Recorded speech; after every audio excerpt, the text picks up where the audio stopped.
আসসালামু আলাইকুম, ফ্লাটার টিউটোরিয়ালে আপনাকে স্বাগতম। আজকে আমরা বাটন উইজেট নিয়ে কথা বলবো। ফ্লাটারে বাটন ইউআই ডিজাইনের অত্যন্ত গুরুত্বপূর্ণ একটা অংশ। আজকের ভিডিওতে আমরা দেখাবো কিভাবে ফ্লাটারের elevated button, text button, icon button এগুলো ব্যবহার করা যায়। তাহলে চলুন আজকের ভিডিও শুরু করি। প্রজেক্টটা আমি একটু রান করি।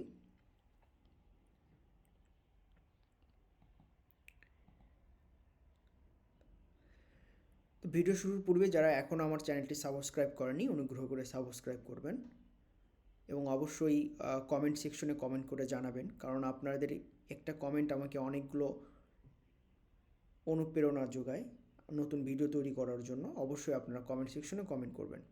তো ওকে, এটা হলো আমাদের হোম স্ক্রিন।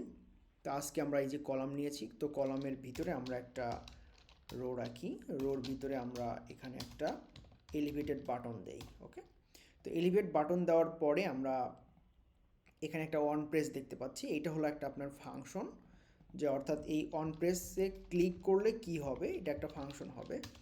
আর এখানে একটা চাইল্ড দেখতে পাচ্ছি, এই চাইল্ডটা হচ্ছে আমরা একটা টেক্সট নিব, অর্থাৎ এই বাটনের উপরে আমরা কি লেখাটা দেখাবো। Click me. ওকে, এই যে আমার এখানে চলে আসছে। তো আমরা যদি এটাকে একটু সেন্টারে নিয়ে আসতে চাই, ওকে, তো এটা হলো আমাদের ক্লিক মি বাটন, আমরা এখানে দেখতে পাচ্ছি। এটা হলো আমাদের অন প্রেস আর এটা হচ্ছে ক্লিক মি। তো এইটা হলো একটা বাটন, বাট এখন এই বাটনটাকে আমরা কাস্টমাইজ করব, নিজেদের মতো করে ডিজাইন করব। চাইলে আমরা এটার কালার চেঞ্জ করতে পারি। তাহলে আমরা চলুন এলিভেটেড বাটনের নিচে আমরা স্টাইল করব আর কি। Style elevated button, sorry, elevated button dot style, style from. এখন আমরা এখানে আমাদের মতো করে স্টাইল করব, যেরকমটা আমরা টেক্সটে দেখেছিলাম পূর্বের ভিডিওতে। আমরা চাইলে এখানে মাউসের কার্সারটা রেখে দিতে পারি এবং আমরা এখানে অনেকগুলো প্যারামিটার দেখতে পারি, অর্থাৎ আমরা কীভাবে এগুলোকে কাস্টমাইজ করতে পারি সবগুলো অপশন এখানে চলে আসছে। আমরা এখানে ফরগ্রাউন্ড কালার দিতে পারি, ব্যাকগ্রাউন্ড কালার দিতে পারি, disable foreground colour, disable background colour, shadow colour, surface tin colour, icon colour, all option আমরা এখানে দেখতে পারি। ওকে, তাহলে আমরা প্রথমেই একটা প্রাইমারি কালার দিয়ে দিই। ওকে, ও সরি, এখানে তো প্রাইমারি কালার ছিল না, সরি, ব্যাকগ্রাউন্ড কালার। ওকে, ব্যাকগ্রাউন্ড কালার, কালার্স ডট, আমরা ব্যাকগ্রাউন্ডটা ব্লু করতে পারি। একটু হট রিলোড করি, তাহলে দেখেন ব্যাকগ্রাউন্ডটা আপনার ব্লু হয়ে গেছে। আর ব্যাকগ্রাউন্ডের, এটা তো আমাদের ব্যাকগ্রাউন্ড, আর ব্যাকগ্রাউন্ডের উপরে আছে হলো টেক্সট, এইটা হলো আমাদের ফরগ্রাউন্ড। ঠিক আছে, তাহলে আমরা একটু ফরগ্রাউন্ড ইউজ করি। ফরগ্রাউন্ড কালার ডট হোয়াইট, এই যে এটা হলো আমাদের ফরগ্রাউন্ড কালার। ফরগ্রাউন্ড কালারটা হোয়াইট, অর্থাৎ ব্যাকে যেটা থাকবে সেটা হচ্ছে ব্যাকগ্রাউন্ড, আর ব্যাকগ্রাউন্ডের উপরে যেটা সেটা হলো ফরগ্রাউন্ড। তো ব্যাকগ্রাউন্ডের উপরে টেক্সট ছিল, এটা হলো আমরা টেক্সটটা একটা হোয়াইট করেছি। আমরা কিন্তু চাইলে আবার এই টেক্সটের এইখানে আমরা স্টাইল ব্যবহার করতে পারতাম, যেটা আমরা পূর্বের ভিডিওতে করেছিলাম। চাইলে আপনি এখানেও আপনার মতো করে কাস্টমাইজ করে স্টাইল করতে পারেন। ওকে, তো এরপর আমরা কিন্তু চাইলে এখানে একটা প্যাডিং ইউজ করতে পারি। হ্যাঁ, প্যাডিং ইউজ করতে পারি, যে আমরা প্যাডিং দিলাম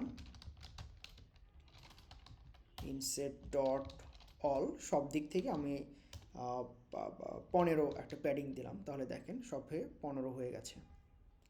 এভাবে আমরা আমাদের মতো করে বাটনগুলোকে স্টাইল করতে পারি। তো প্যাডিংটা এখানে ভালো লাগছে না, এই জন্য আমি এটাকে রিমুভ করে দিলাম। ওকে, এইটা গেল হচ্ছে আমাদের এলিভেটেড বাটন। এবার আমরা যেটা করব সেটা হচ্ছে আমরা একটা টেক্সট বাটন নিব।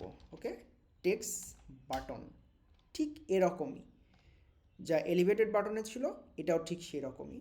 তা এখানেও একটা ওয়ান প্রেস থাকলো, অর্থাৎ এটা হলো একটা ফাংশন।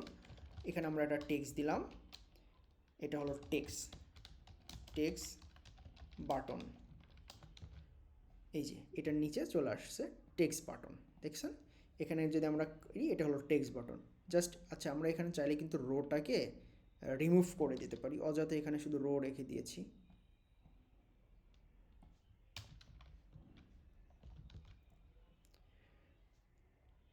ওকে, এইটা হলো আমাদের ক্লিক মি বাটন, আর এটা হলো টেক্সট বাটন। ওকে, আচ্ছা, চাইলে আমরা এই টেক্সট বাটনটাকেও পরিবর্তন করতে পারি, কালার করতে পারি। সেটা কিভাবে সম্ভব, চলুন আমরা একটু এটাকে স্টাইল করি। এটার জন্য আপনি এখানে স্টাইল ইউজ করবেন, বাটন স্টাইল ফ্রম। ওকে, আমরা একটু এটাতে দেখি এটাতে কি কি স্টাইল আছে। এখানে যদি মাউসের কার্সারটা রাখি, আমরা এখানে চাইলে এটাতেও ব্যাকগ্রাউন্ড কালার ইউজ করতে পারবো, ফরগ্রাউন্ড কালার। তাহলে আমরা এটার একটু ব্যাকগ্রাউন্ড কালারটা ইউজ করি। এটার ব্যাকগ্রাউন্ড কালার রেড করলাম, এই যে এটা ব্যাকগ্রাউন্ড কালার রেড হয়ে গেছে। আবার এটার ফরগ্রাউন্ড কালার এটা আমরা হোয়াইট করতে পারি। তাহলে এটা হলো আমাদের এলিভেটেড বাটন, এটা হলো টেক্সট বাটন। ওকে, এরকম আমাদের আরেকটা বাটন আছে, সেটা হচ্ছে আমাদের আইকন বাটন। অনেক সময় কিন্তু আমরা দেখি যে বাটনের পাশে একটা আইকন আছে, তাই না? তা আমরা চাইলে আইকন বাটনটা ইউজ করতে পারি। তো আইকন বাটন যদি আমরা ইউজ করতে চাই, তাহলে আমাদেরকে যেটা করতে হবে, আইকন বাটন, ঠিক আছে? আবার আইকন বাটনটাও সেম অন প্রেস থাকবে। আর এখানে আইকনের পরিবর্তে আমরা একটা আইকন ইউজ করব, গ্লোবাল ল্যাঙ্গুয়েজ দিলাম। এই যে দেখেন এখানে আমাদের একটা আইকন চলে আসছে। চাইলে আমরা আইকনটাকে সাইজ করতে পারি, 50 করতে পারি, এটা বড় সাইজ হয়ে যাবে। চাইলে আবার এটাকে কালার করতে পারি,